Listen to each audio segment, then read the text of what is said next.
Hey everyone, what's up and welcome back. Now today I'm going to go through the deck profile for what I entered with regionals, and for everyone to know, I topped. I made 5th place by the end of Swiss. Wasn't particularly easy. I played against purely meta decks, except round 1 Kashtira. Then I played Branded, I also played Manadium, Tier Lament, Infernoble, and Unchained. So that was the matchup. I lost only to Manadium, and I also drew against Tier Lament. Really and truly, I should have won the Tier Lament matchup. It's just that I was under pressure and didn't realize that when I milled 5 off their card, I actually milled a card that was supposed to be in the deck that I intended to search for. And that made me remove the Amorphage lock. But I haven't made any changes to the deck since the last time you guys saw it, but I know everyone is going to want to see the deck profile, so I'm going to do it as soon as possible. So nothing has changed.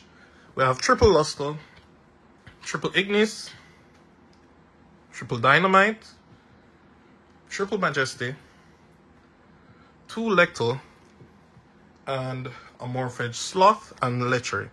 Now you don't play the vanilla Draco Slayer, you don't need it any at all. You can do the every combo perfectly fine as is with this. Amorphage Sloth was MVP. Lechery was extremely good throughout the entire tournament. Every single game won, I won without even seeing my opponent play a single card. Because this is on the field being protected and Lechery is on the field. So they cannot activate any spells, nor can they access their extra deck. So most decks just instantly fold. It was phenomenal throughout the whole tournament. This was really good. Like some easy wins that are against decks that you normally lose against. Like if you're... Imagine this, I'm playing against Branded. I lock them out of extra deck and they cannot access any spell cards. This is game 1. They just instantly folded. I didn't even know what they were playing. Then you have triple Odd Eyes, Revolution Dragon, the 1 Arc, along with the package with Seer and Dissolver. And triple Skullcrab Joko. I think going forward, the only change I'd make to the main deck is that I'll put in 2 Purple Poison and a Harmonizing. Like, a lot of times, someone could just drop, like, 1 Monarch on you. And because you can't cross that 1 monster because you need to special summon, you just instantly lose. So I think I'm going to play at least 2 Purple Poison just to help with that. And Purple Poison can help remove monsters like Bird Spam. I don't even remember his name right now. Empeng. Yeah, that's actually a legit problem because you have to summon in defense to cross it. And majority of my extra deck is Link, so they are instantly dead if I make that summon to the field. For Atl Turbo, we have Astrograph and triple Curtain Raiser. You must play Curtain Raiser, it's just free, it helps you do entire combos. Like, I've been playing without my normal summon for most of the time. So, full combo, normal summons. Then, triple Wakashu, 2 with Monk, triple Bike, so essentially you're playing 6 copies of the card. 1 Soul Piercer, and 0 Day is your last monster, just for the combo. And for me, the painful part is that for the whole tournament, vast majority of the time, I did not draw Wakashu. I hardly drew the Super Heavy Engine throughout the whole tournament. I didn't even see a single Super Heavy card until round 4. And it would have been super helpful. Because Manadium was a hell of a match. And if I had drawn Wakashu, I knew it would have been instant combo. I couldn't have lost. Then we have triple Face Off and 1 Sky Iris. You don't play any traps, so that's it for the main deck. I'm not going to do any combos for this video. I'm just going to go through what I played. Now, we have Vortex along with the Draco Slayer. Dino. We have Iggy Azalea, Boral, and we have Vibes Cartel, Dugaris, Timeless. For Link Monsters, you can make edits. I actually changed one thing. I play 1 Sphere. You can really and truly play 2 if you really want to. 2 is perfectly fine. It's very easy to summon them. It's like a joke. And you could also play Double Beyond. Now, at the tournament, I wasn't playing 2 Beyond. I was playing 1 Cross Sheet. And I didn't summon it throughout the entire tournament, despite it being the reason why you can play through Nibiru. And the reason why I didn't summon it is because I've been under constant pressure. Like, hand traps galore. I've been, like, a standard turn. Effect, Veil, Ash, and Imperm. And they just draw a full combo after that. Like, I was under pressure throughout the whole tournament. Like, they've been hand trapping me very hard. 1xe, the Pendulum, great card. It's like Celine.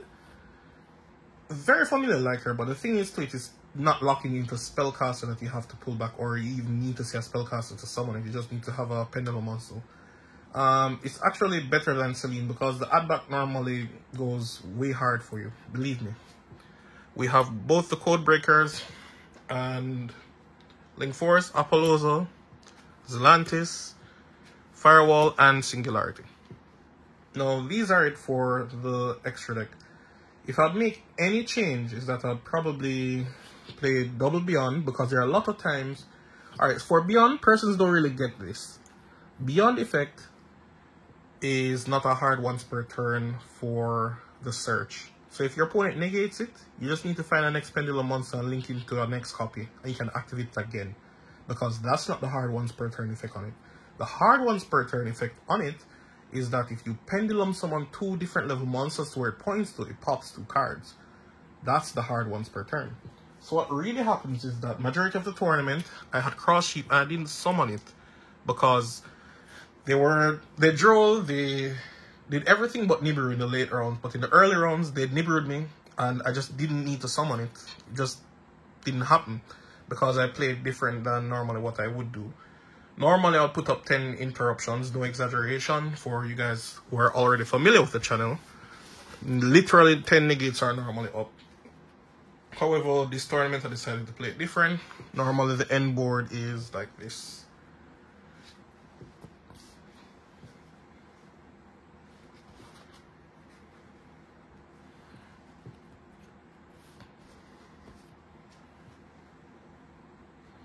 Oh, my apologies. I don't normally summon Firewall anymore. Not that I can't, it's just that I choose not to. So it's normally like this. And this is how you'd end. It's normally because I'm being hand trapped to oblivion. Because you're not going to have the luxury of everything. I can tell you that.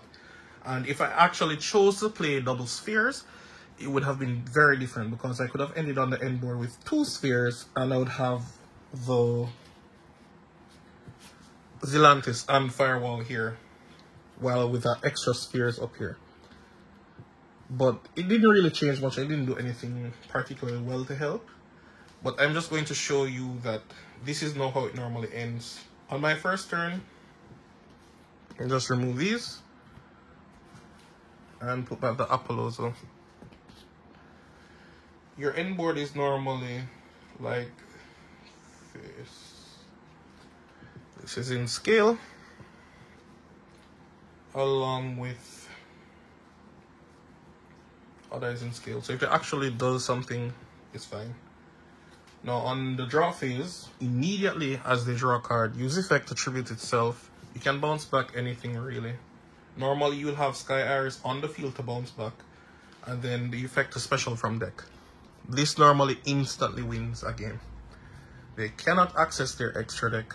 They cannot punch this over, which most persons have tried.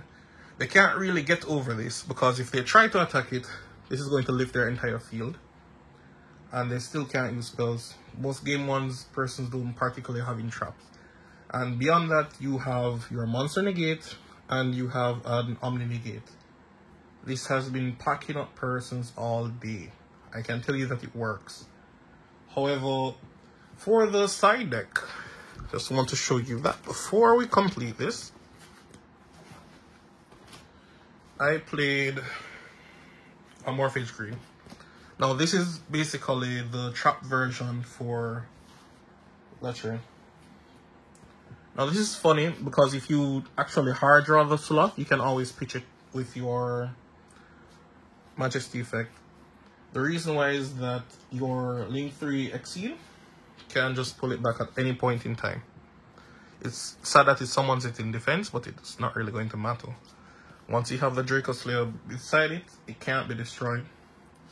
Now, these are underrated cards, and I'm going to explain why. They prevent your opponent from activating spells or traps unless it's a Morphage, which no one is going to play, obviously, so they can't activate spell or traps. But it goes even further.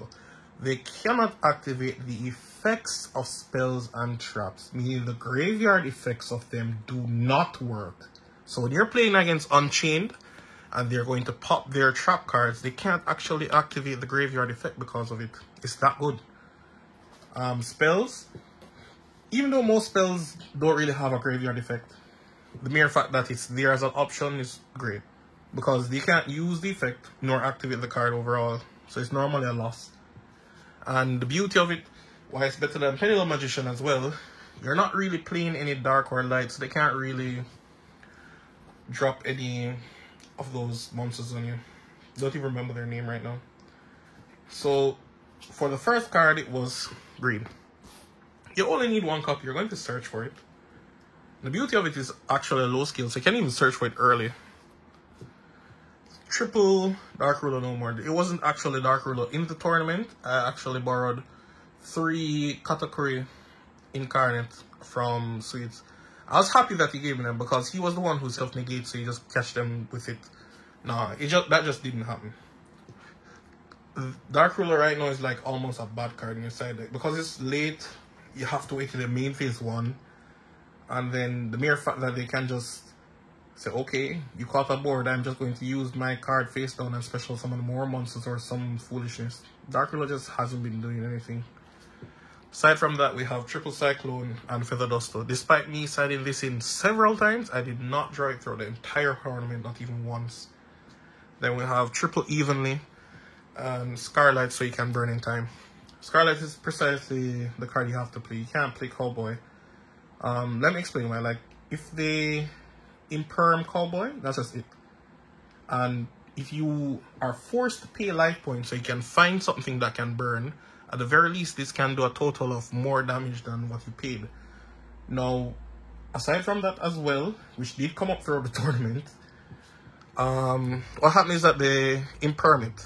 So I had to summon Zealantis, use Zealantis effect as banish them and summon them back, so it resets the effect and blow the field again.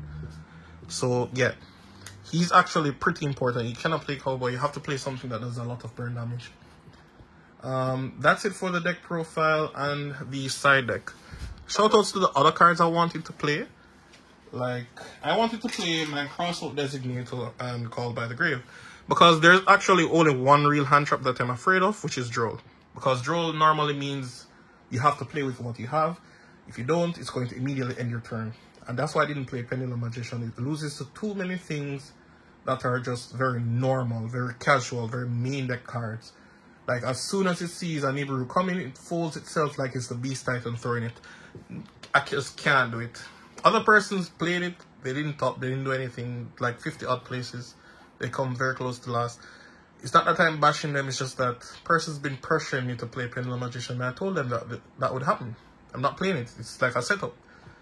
The better version right now is to play Draco Slayers. You'll find more solid ground in it, even though my version of the deck is very different. Because my version of the deck is very aggressive. I'm not even going to lie to anyone. There are a lot of times when persons, because they have a massive board of monsters, they think they're pretty safe. And this is something underrated that I don't normally explain. So if I say I Book of Eclipse, I get 5 monsters face down. This is a real thing. Do you have any idea of how many monsters the cards you go through?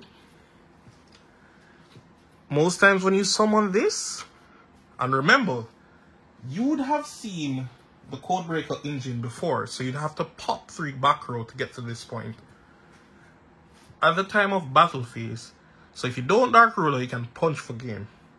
I can use effect to destroy 2 cards, effect to bounce back a card. If not, I normally summon it in the corner.